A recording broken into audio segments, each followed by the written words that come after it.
कलीसिया को एस्टेब्लिश होने के लिए आत्मिक वरदानों की जरूरत है। आज बहुत सारे पास्टर्स ग्रोथ में नहीं हैं क्योंकि उनमें आत्मिक वरदानों की कमी है। बहुत सी जगहों के ऊपर हाथों और पैरों की कटी हुई गॉस्पेल सुनाई दे रही है।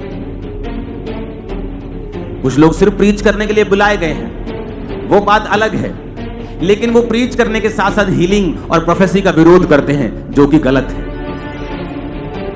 बाइबल कहती है आत्मिक वरदानों की धुन में रहो।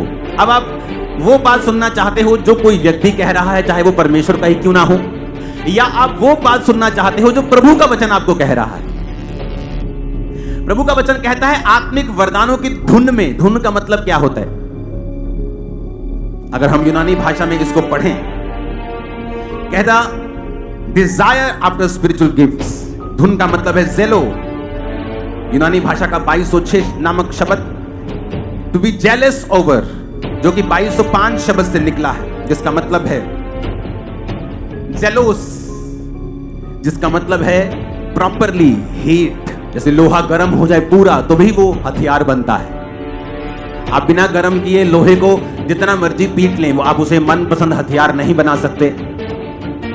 बहुत से लोग ये बात नहीं समझते हैं कि स्पिरिट में एक रूल है, और वो रूल क्या है? चाहे वो हीलिंग हो, चाहे वो वरदान हो, या परमेश्वर के साथ संबंधित कोई भी कार्य हो, जब तक आप उस चीज की धुन में नहीं है, लिखा प्रॉपरली हीट, पूरी तरह से एक चीज गर्म हो जाना।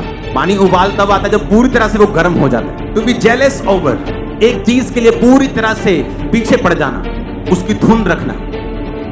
12 साल की लहू बहने वाली औरत अगर ये सोच के घर में बैठी रहती कि हाँ प्रभु यीशु मसीह आएंगे, मेरे घर के पास से कभी निकलेंगे तो मैं जरूर छूंगी, क्योंकि मैं जा नहीं सकती ना।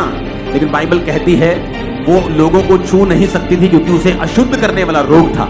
अगर वो छूती तो मारी जाती। फिर भी वो अपने घर से निकली, और परमेश्वर को छूना आसान नहीं था। भीड़ में से चीर कर रिस्क लेके प्रभु को छुआ। हीलिंग आसान नहीं है जैसा लोग समझते हैं। कोढ़ी परमेश्वर के पास आया, जबकि कोढ़ियों को लोगों के पास आने की आज्ञा नहीं थी। जहां लोग थे, छावनी थी, जहां लोग रहते थे, नहीं आ सकते थे। लेकिन बाइबल कहती है फिर भी एक कोढ़ी परमेश्वर के पास आके उसको प्रणाम करके कहता है यदि तू चाहे तो मुझे शुद्ध कर सकता है। रिस्क लिया उसने। आप बाइबल में किसी भी जगह देखेंगे तो आपको रिस्क नजर आएगा, धुन नजर आएगी, एक क्रेजीनेस नजर आएगी, एक फेथ नजर आएगा, एक प्रेशर नजर आएगा, एक परमेश्वर के राज्य में बलपूर्वक प्रवेश किया जा सकता है। एक बल नजर आएगा, तभी परमेश्वर देता है।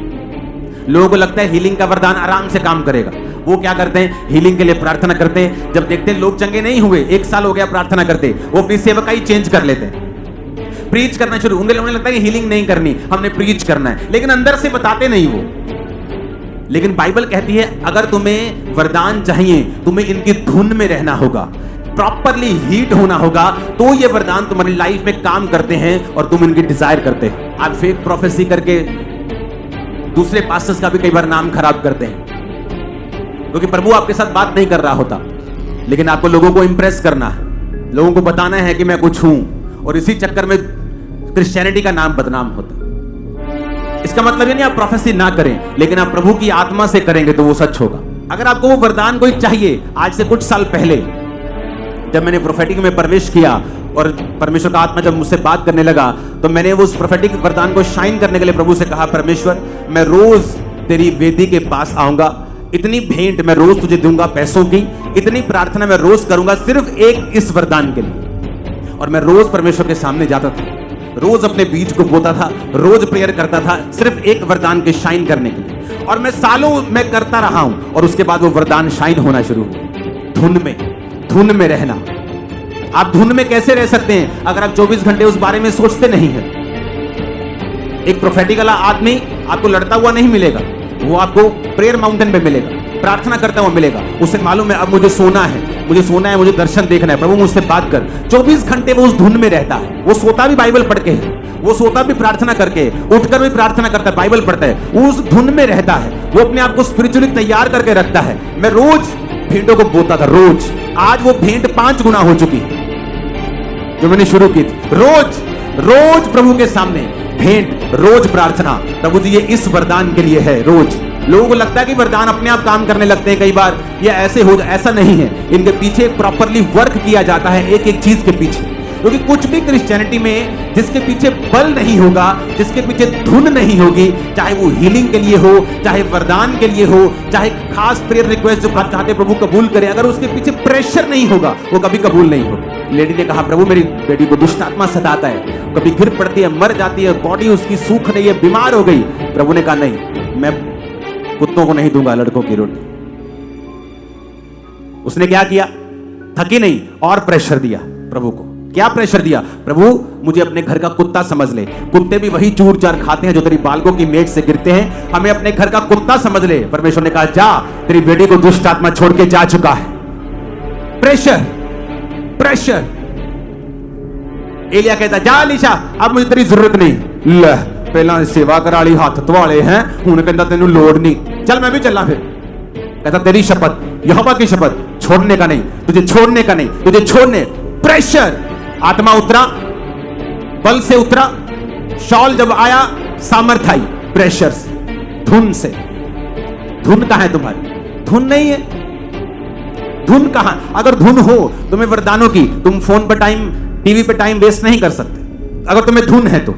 जब धुन होती है किसी चीज की, अगर आप किसी सिंगर से मिले जिसको धुन होती है गाने की, वो हर टाइम आलाप गाता है मन में, हर टाइम सिंगिंग करता है, हर टाइम हारमोनियम लेके, उसको धुन है। आपको कहां है आत्मिक वरदानों की धुन?